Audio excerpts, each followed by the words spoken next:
Dr. Sylvia Earle is called Her Deepness by the New Yorker and the New York Times, and a living legend by the Library of Congress and the Time magazine's first hero for the planet. Sylvia Earle is explorer in residence at the National Geographic Society, leader of the Sustainability Seas Expedition, chair of the Advisory Council for the Hart Research Institute, and for the Ocean in Google Earth. She is the 2009 recipient of the coveted TED Prize for her proposal to establish a global network of marine protected areas, or hope spots, to work on marine protected areas. Hope spots to save and restore the blue heart of the planet. Dr. Sylvia Earle, thank you.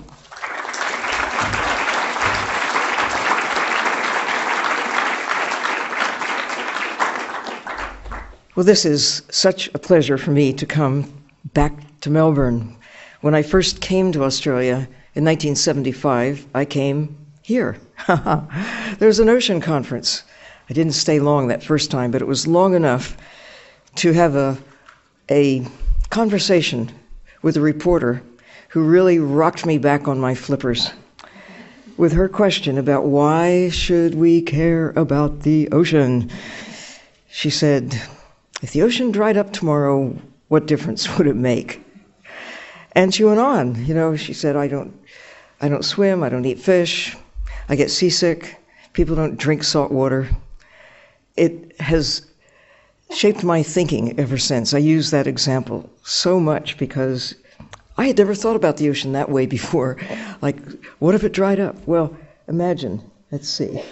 Which would you choose? The red one, Mars, had an ocean once upon a time, but for whatever reasons, it doesn't today. Earth is blessed with a lot of liquid water. 97% of our water is ocean. Without the ocean, Earth would be a lot like Mars, not a very hospitable place for the likes of us. So I think if I had to choose, I think I'd take blue. Some people are really intent on trying to make the red planet greener by terraforming Mars. A lot of investment in thinking, first of all, how to get there, and once there, how can we take the mostly carbon dioxide-rich atmosphere and make it more friendly for humans to live there. But meanwhile, what we're doing here to our own blue backyard is Marsiforming it. We are turning Earth into a less hospitable place for the likes of us. More carbon dioxide in the atmosphere.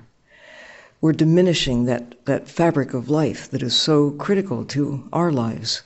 We're contaminating the water. We're not, until recently, we have not really appreciated the importance of the natural systems to our own everyday lives. And so the question that I had those many years ago, why should I care? Why should anybody care? If you like to be alive, if you like to breathe, if you like water that magically falls out of the sky, you'll value the natural systems that deliver these things. So far in our history regarded as free services. It's just there. Until fairly recently in human history, we thought that it wasn't necessary to take conscious action to protect the natural systems that keep us alive.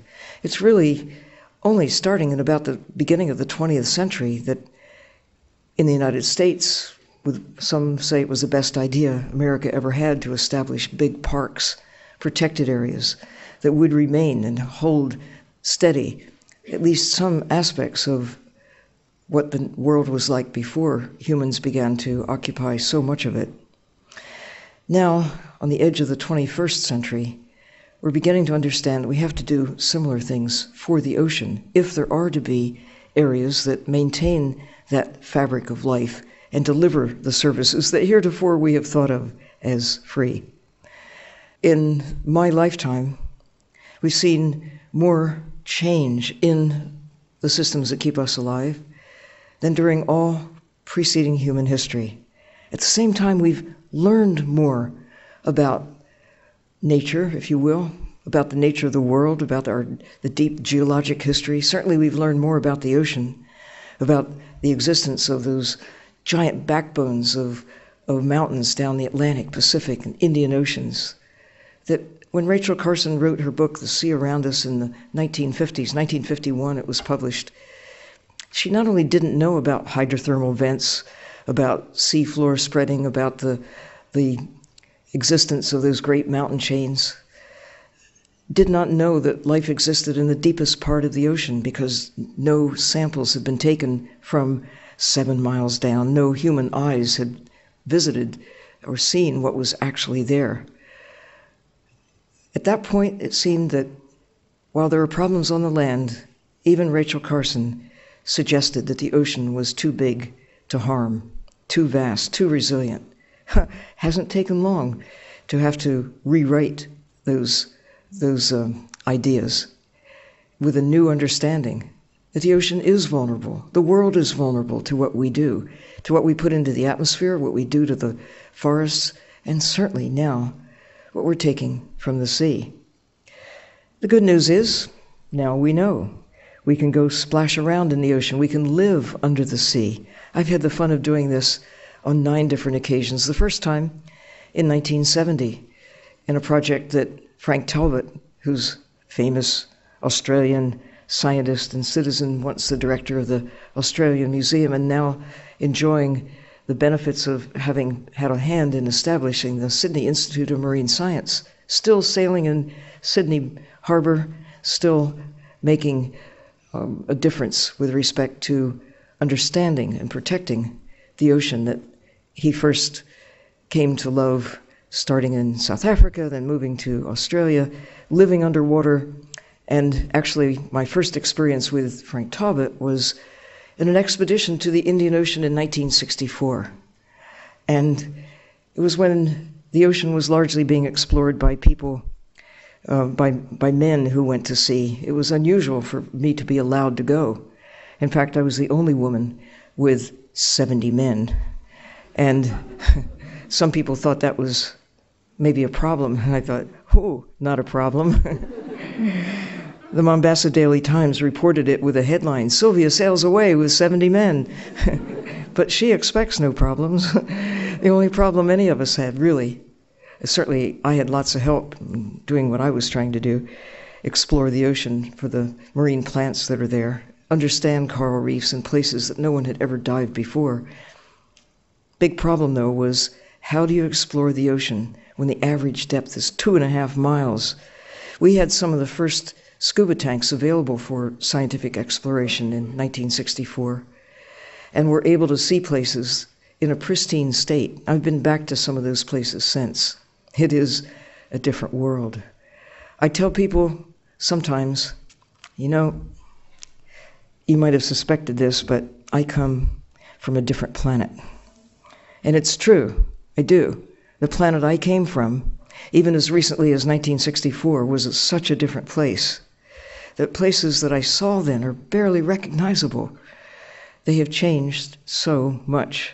And yet, we have learned during this time not only what's out there, we've learned the magnitude of what we don't know about what's out there. I mean, we've only seen about 5% of the ocean. We've only mapped about 5% of the ocean, let alone really explored it with the same kind of detail that we have for the land, or even for the moon or Mars or Jupiter. This looks like a high-tech piece of gear, and it is, in a way, considering access to the sea for creatures that are by nature terrestrial. But it was designed originally back in the 1920s. I had a chance to use it in 1979. It's a system called JIM, named after the first person willing to put it on. It's a metal suit with 1 atmosphere inside, so you don't have to worry about decompression. And I had a chance to go to about 400 meters off the coast of Hawaii and got so hooked on the idea of being able to bounce down to the area in the sea where light doesn't penetrate that I was inspired to go start a couple of companies to build submersibles, to build equipment for access to the sea, harnessing private sector technology, private sector ingenuity and funding that came from individuals who shared the interest in taking the plunge into the sea. This little sub, called Deep Worker, is one that I had a chance to use for a 5-year expedition that the National Geographic really helped organize, but the funding came primarily from private support. And this is a group really largely organized by those interested in how can the private sector help with fundraising for various ways to improve the human future, and in this case, an emphasis on what can we do to understand and take care of the ocean that takes care of us. Well, the Goldman Foundation came up with $5 million for 5 years in a grant to the National Geographic with a hope that the Geographic would mobilize their mighty microphones and forces to communicate what it was like in the ocean. The whole project was focused on exploration, on education, on research, and conservation. And it was right up my alley. I had a chance to actually be the leader of this 5-year expedition that served to put the spotlight on the small but promising network of marine protected areas in the United States. It has grown since then, in part because of the expedition that did put the spotlight on the need to protect the ocean. Industry kicked in a ship because they loved the idea that we were out there exploring the ocean, that we had kids involved, that we had teachers involved, we had the public involved, and it was good for their business to allow us to use one of their ships for part of the expedition into the Gulf of Mexico. A Navy ship from Mexico provided support. The U.S. Navy put 2 ships at our disposal at various stages along the way. When you start lighting fires, I shouldn't say that with the fires burning out there in Western Australia right now, but the other kind of fires where you can ignite in the human spirit the desire to give, the desire to be part of something that is making a difference. Over the 5-year period, we really did, I think, help sensitize the people in the United States and those who have the power to do more for establishing protected areas and to apply more of the money from taxpayer sources to keep those protected areas going. So, little submarines, I love them. I love the idea of going deeper than you can go as a diver. Of course, I love diving, but to go to 1,000 feet in this little sub, it's like a little sports car, so simple to drive, even a scientist can do it. It goes to 2,000 feet. I know it's still nibbling around at the surface of this ocean that's 2.5 miles deep, 4,000 meters average, about the depth where the Titanic rests. Maximum depth, 11,000 meters. A lot of deep water around the coastline of Australia that nobody has ever seen and nobody has yet touched with hooks or nets or other equipment. It's still there to be explored and understood for values that may transcend what we can extract from them. 2-person systems, whatever they are, there's a world out there just waiting for us to go jump in and understand. I like this little 3-person system. It's in Costa Rica, Cocos, off the shore, about 300 miles offshore. The waters around Cocos Island have been established for protection, enhanced protection, because over the years, sharks have become a target for exploitation, and a lot of sharks live out around Cocos. Many have been extracted, but now there is greater protection for those now endangered species. I'm working with my daughter and son-in-law who've taken over the 3rd company that I started, Deep Ocean Exploration and Research, to try to come up with some new systems. This is one of my dream machines. And this is my grandson who's trying the dome on for size. This is just private initiative. It's something that anybody can do. If you have a dream that you want to make a difference, what's stopping you other than your imagination and maybe funding? But there are ways and means to overcome these issues if you really make that dream a priority. I'm not sure how it was in Russia, whose dream it was that was realized with the now 3 deep diving submersibles. But I know that one individual has driven this through its beginning up to the present time.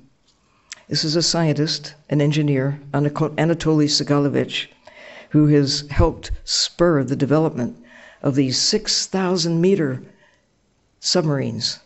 It puts Russia right up there with Japan and with France, and now with China, with a almost tested, fully tested 7,000-meter submarine, and India with a 6,000-meter submarine, the only ones in the world that can go to basically half the ocean's depth.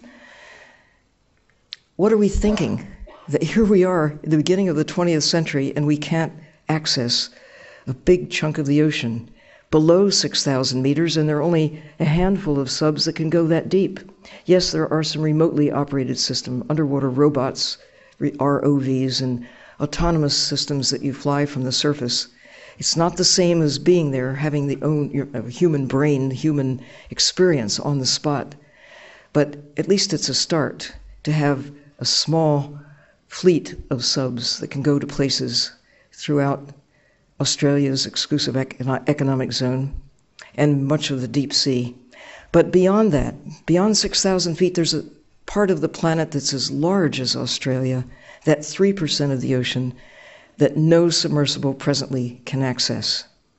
Just one, Woods Hole Oceanographic Institution has developed a remotely operated system. Japan had one that was lost at sea. But Earth is mostly blue. I come to Australia and I say, you have this gift of a blue Australia. I hope that you'll be inspired to develop some submarines to go out and explore it and take care of it, because this is the time.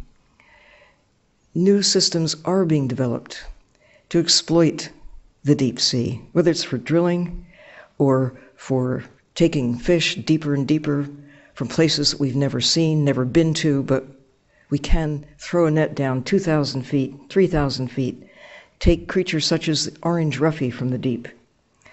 We understand more about the coral reefs such as this, where some of our fellow vertebrates, in this case turtles, live. We're beginning to understand, because we have had improved access in my lifetime to the ocean, that like all the rest of life on Earth, birds, cats, dogs, kids, they're all individuals. Every turtle is different from every other. Every starfish different from every other one. There are millions of starfish out there, and there are millions of people, but there are no two people alike, no two starfish alike, no two patches of sponge, no two little crabs, no shrimp, no calamari. Well, many people think of them just as calamari. Jellyfish, lots of jellyfish out there, but right down to the last little blob floating around in the ocean. If you really look at them carefully, the wondrous thing about them and all forms of life is that they're all different. And we all are connected by a common ocean, a common kind of life chemistry.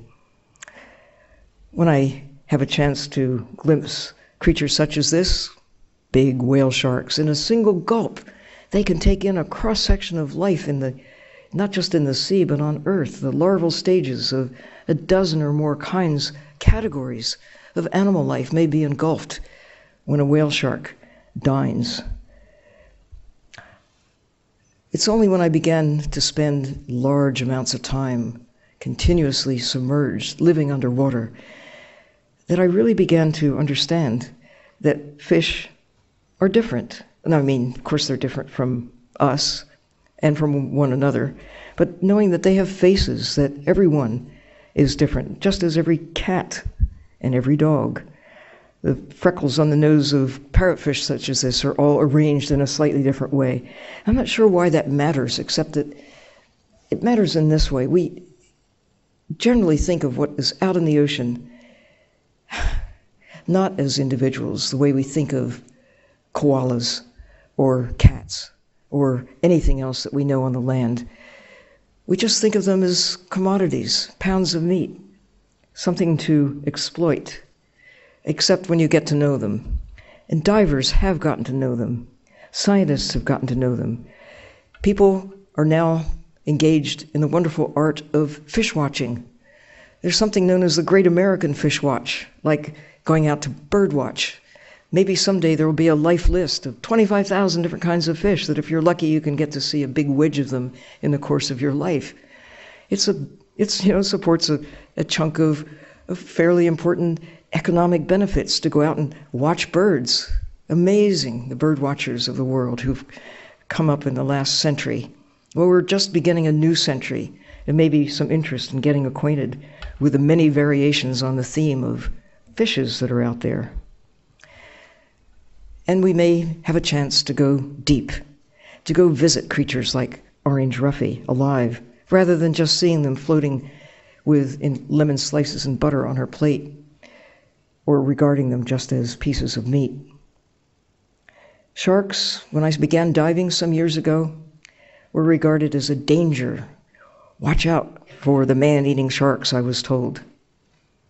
And I really worried until I realized that man-eating sharks are not something I had to worry about.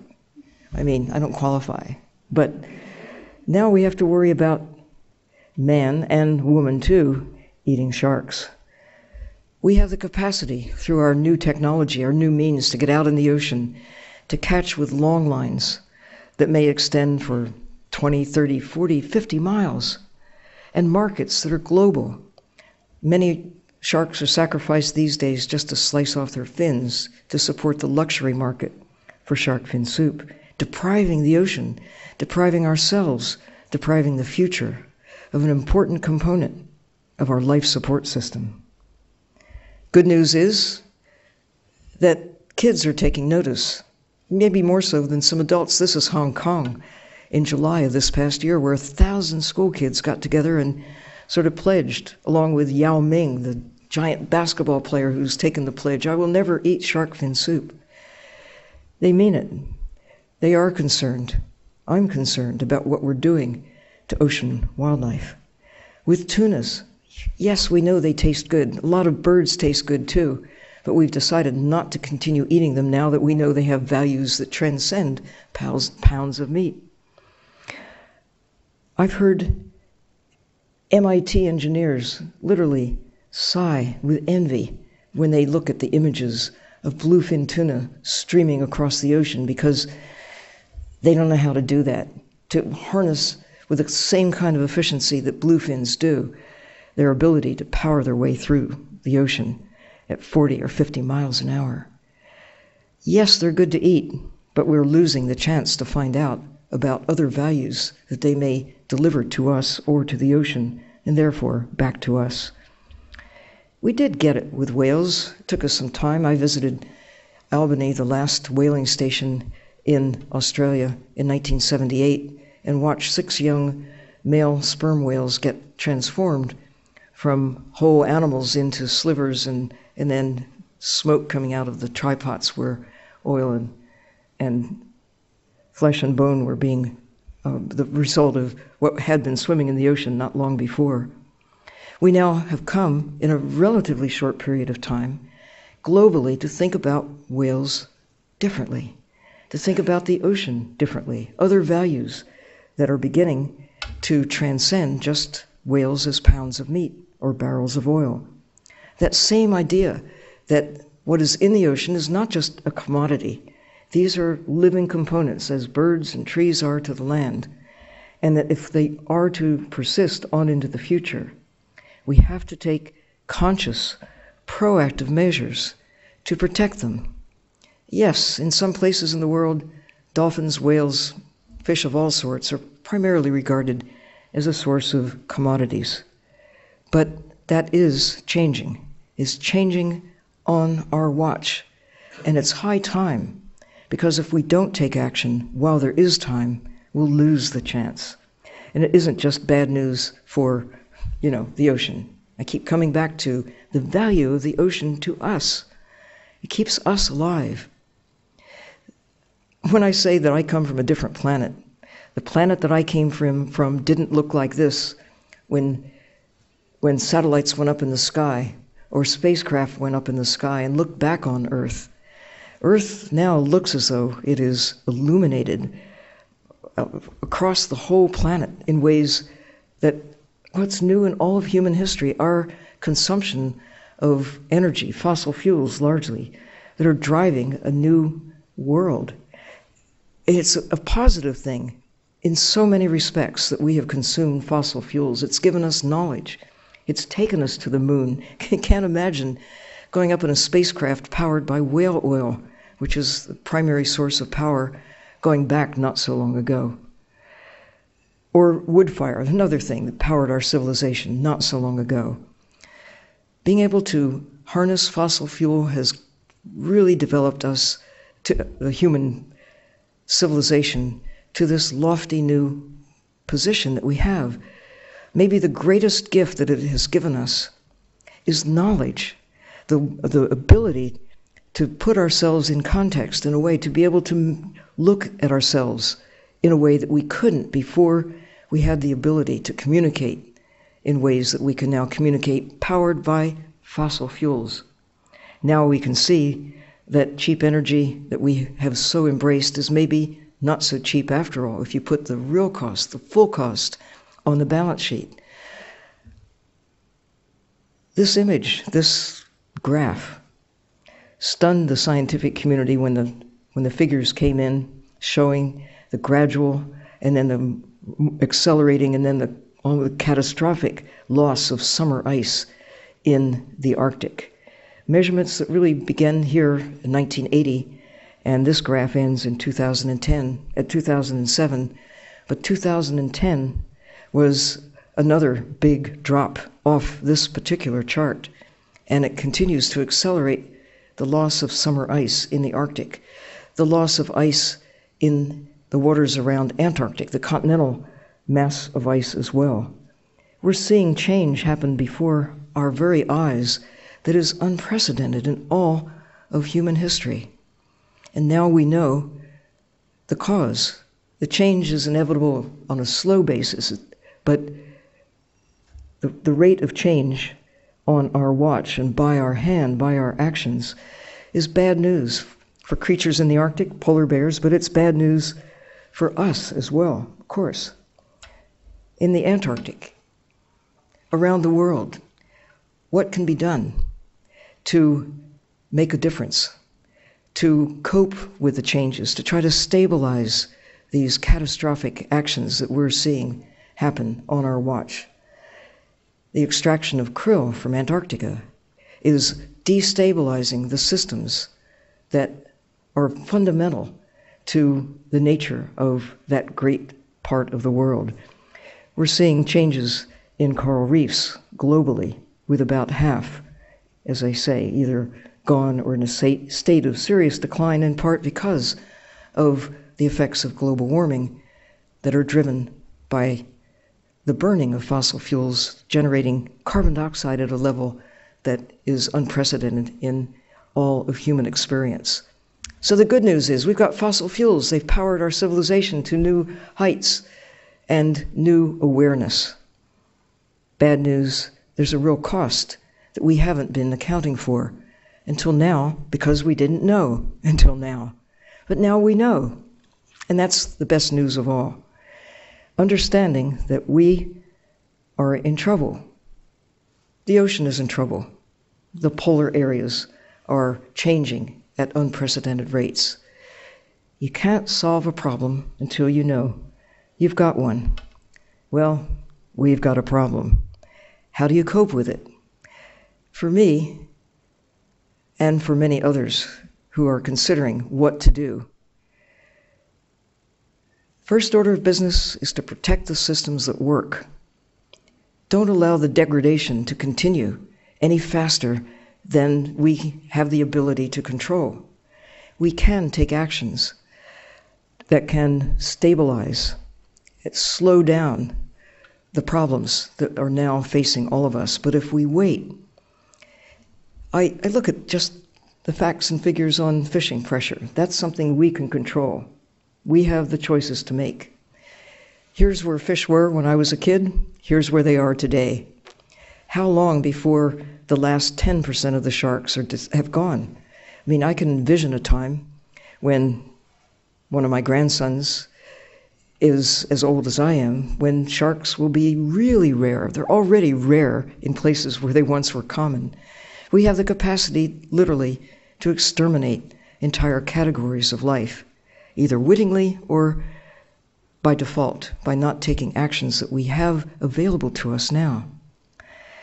Well, so when I was asked, when I got the TED Prize in 2009, to make a wish big enough to change the world, the wish that I made seemed pretty obvious, and that was to ignite public awareness, public support, to take care of the ocean, to establish a network of protected areas large enough to really secure protection for the blue heart of the planet. And of course, that would be the ocean. That would be the heart of the systems that take care of us. After my talk, one man came up and he said, "I think I get it. I think I understand." He said, "If we fail to take care of the ocean, nothing else matters." And he wrote a check for $1 million. And he said, "Use it to make a difference, to try to turn things around." Well, it didn't come to me. It went to the organization that sponsored the prize, that sponsored the wish. That's TED, Technology, Entertainment, Design. But what they did was sponsor an expedition to the Galapagos Islands with 100 individuals who were invited to come and use their good brains to think about what could be done to turn things around. What actions could be taken in this little piece of time that we share that could have a magnified impact on the future, especially the future of the oceans. Well, there it is. That's what I wanted to share with you. A view of the world from the inside out, a glimpse of the opportunity that we have as never before, because never before did we know that we could harm the ocean. Never before did we know that we have a chance to save the ocean through actions that we can take. This is the killer thing, though. If we wait around and just delay and allow complacency to slip in the way it has for all preceding time, it may be too late. And I don't want to be looked at by those out there in the wings in the future voters who aren't at the table today, and have them say, "Why didn't you do something when you knew?" I'd rather that they do what I think they may have the potential for doing, looking back at this point in time, saluting you here in Australia for taking action while there was time to protect blue Australia, to not let it all sort of slide through the fingers of the natural systems that are now out there. Thank you.